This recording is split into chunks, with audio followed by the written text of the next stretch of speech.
Hello again, this is Doug, the 2-Minute Gardener, back in my rose garden. Well, it is early May, and as you can see, the Gladiolas are coming up big. I like to mix Gladiolas in with my roses because the Gladiolas start blooming right as the roses finish their first bloom cycle. The Gladiolas also lean on my roses to help get them going upright.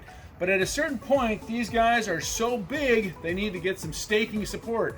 And that's why I bring in a whole bunch of these nice 3-foot metal stakes, drive them into the ground. Now, it's important you don't want to drive them right into the gladiola bulb because you will shatter it and you won't get any more gladiolas. So move it about 6 inches away from where the plant's coming out of the ground. And again, just drive it in there, get your wire, and just tie it up nice to that bulb.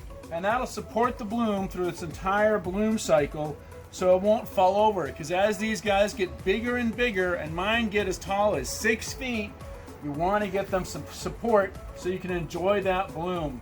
Gladiolas will bloom for, oh gosh, each one will bloom for at least 2 weeks, and then it'll rebloom again. So they are really spectacular plants to mix in with your roses. Now, these are, again, this is my rose garden. I have about 100 gladiolas mixed in with about my 30 roses and a whole bunch of other things. And next month, you'll see the dahlias start to come up in this garden. So I'll show you that video next time. Well, that's all the time we have for today. This is Doug, the 2-Minute Gardener, saying thanks so much for watching, and make sure to hit that like button and subscribe to get more of my garden videos.